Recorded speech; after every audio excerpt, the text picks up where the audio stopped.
Hi students, welcome back to our biology class. Today we will study the 8th chapter of Standard 8 Biology, that is Cell Structure and Functions. This is your 8th chapter, Cell Structure and Functions. In the previous class you have already studied about the cell. Okay, cell is the basic structural and functional unit of an organism. In this chapter, we are going to study about cell structure and functions in detail. Okay. So let's start.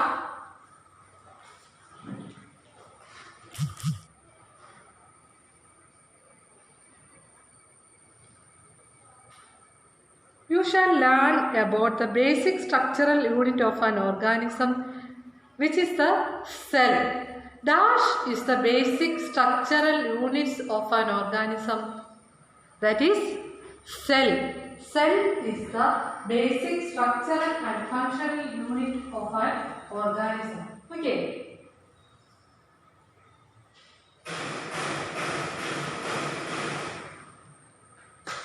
The cells may be compared to bricks.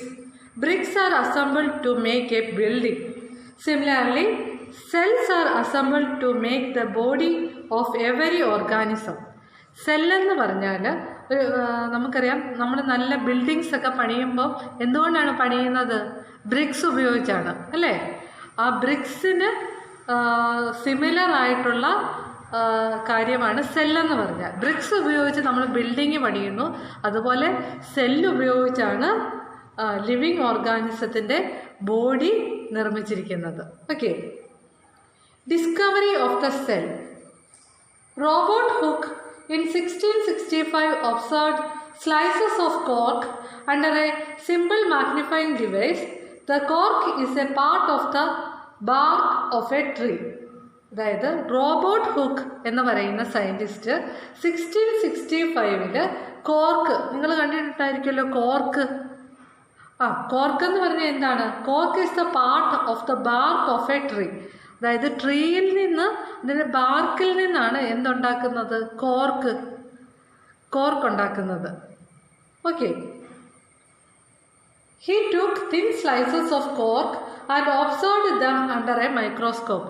അതായത് ഈ കോർക്കിനെ നല്ല കനം കുറഞ്ഞ് slice ചെയ്തിട്ട് അതിനെ മൈക്രോസ്കോപ്പിലൂടെ observe ചെയ്തപ്പോൾ അദ്ദേഹം കണ്ടത്, he noticed that boxes or components in the cork slice, the boxes appeared like a honeycomb.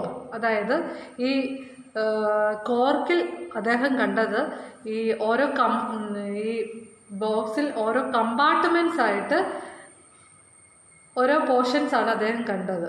Okay. ആ ഓരോ കമ്പാർട്ട്മെൻറ്റ്സും ആണ് സെല്ലെന്ന് പറയുന്നത്. Okay. These boxes appear like A honey comb. നിങ്ങൾ ഈ തേനീച്ചയുടെ കൂട് കണ്ടിട്ടില്ലേ? ആ ഹണി കോംബ് പോലെയാണ് അദ്ദേഹം അത് മൈക്രോസ്കോപ്പിലൂടെ നോക്കിയപ്പോഴത്തേക്കിന് ഈ കോർക്കിൻ്റെ പീസിൽ കണ്ടത്. Okay. He also noticed that one box was separated from the other by a wall or partition. ഈ ഓരോ ബോക്സും ഓരോ പാർട്ടീഷൻ കൊണ്ട്, ഓരോ വോൾ കൊണ്ട് അതിനെ പാർട്ടീഷൻ ചെയ്തിരിക്കുന്നു.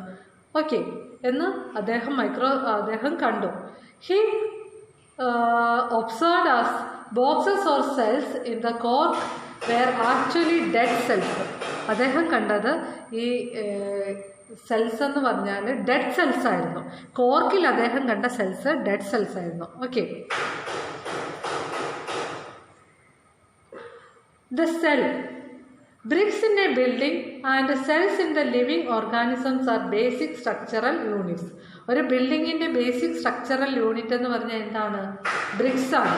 അതുപോലെ തന്നെയാണ് ലിവിങ് ഓർഗാനിസത്തിൻ്റെ ബേസിക് സ്ട്രക്ചറൽ യൂണിറ്റ് എന്ന് പറഞ്ഞാൽ സെല്ലാണ്. Okay.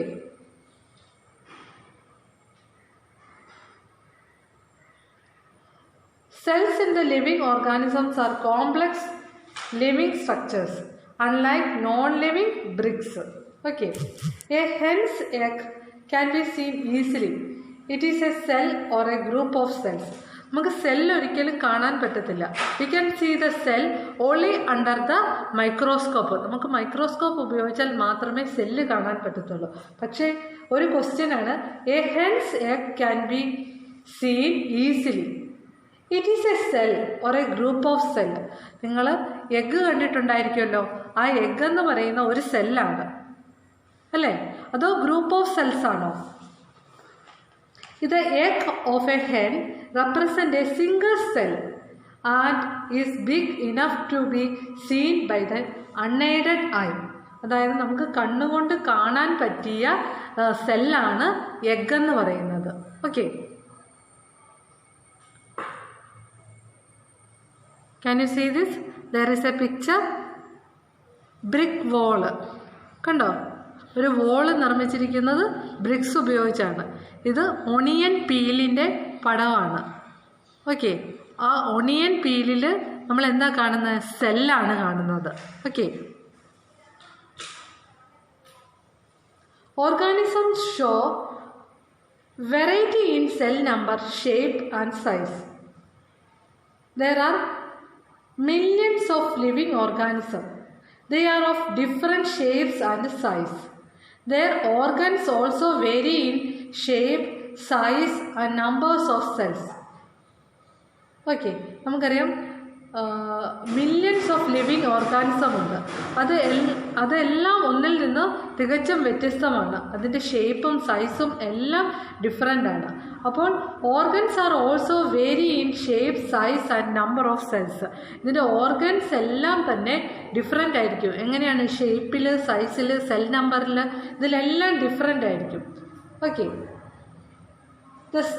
How do scientist observe and study the living cells?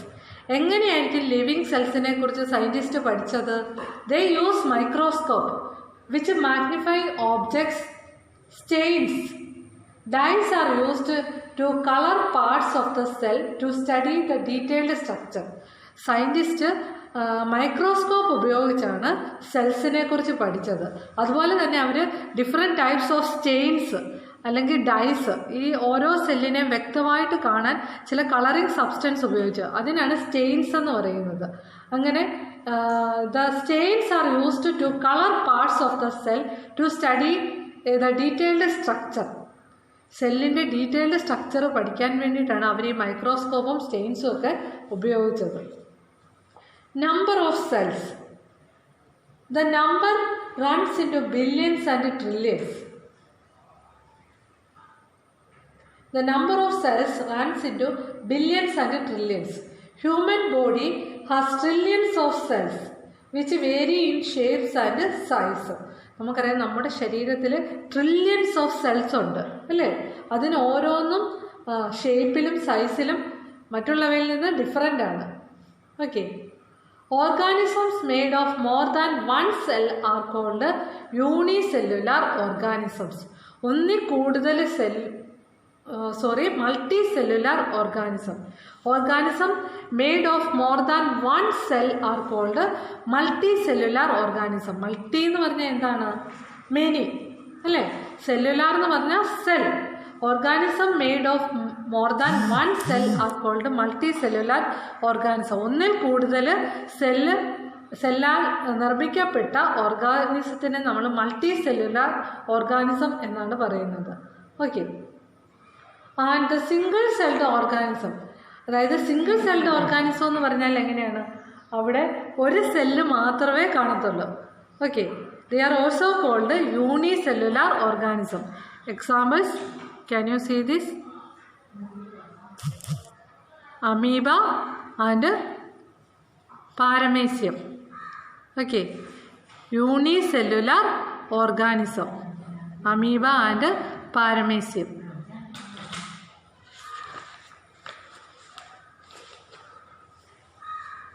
A single-celled organism like amoeba captures and digests food, respires, excretes, grows and reproduces. Similar functions in the multicellular organisms are carried out by a group of specialized cells forming different tissues. അതായത് single celled ഓർഗാനിസത്തിന് എക്സാമ്പിളാണ് amoeba. അമീബയിലും multicellular ഓർഗാനിസത്തിൽ നടക്കുന്ന പോലെ digestion of food, respiration, excretion ഇതെല്ലാം അമീബയിലും നടക്കുന്നുണ്ട്. Okay. Shape of cells. Amoeba has no definite shape. Unlike other organism, it keeps on changing its shape. അമീബയ്ക്ക് ഡെഫിനറ്റ് ആയിട്ട് ഒരു ഷേപ്പ് ഇല്ല. അമീബയുടെ ഷേപ്പ് എന്ന് പറയുന്നത് അത് ചേഞ്ച് ചെയ്തുകൊണ്ടാണ് ഇരിക്കുന്നത്. Okay. Observe the projections of varying lengths protruding out of its body. These are called pseudopodia. Amoeba food capture ചെയ്യുന്ന എന്തുപയോഗിച്ചാണ്? സ്യൂഡോപോഡിയ ഉപയോഗിച്ചാണ്. Pseudo means false and podia means feet. The projections appear and disappear as amoeba moves or feeds. Pseudopodia means false feet. ഈ അമീബയിൽ അത് move ചെയ്യുമ്പോഴും food capture ചെയ്യുമ്പോഴത്തേക്കിനും അതിൻ്റെ ഈ projections അല്ലെങ്കിൽ pseudopodia appears and disappears as amoeba moves or feeds. Okay.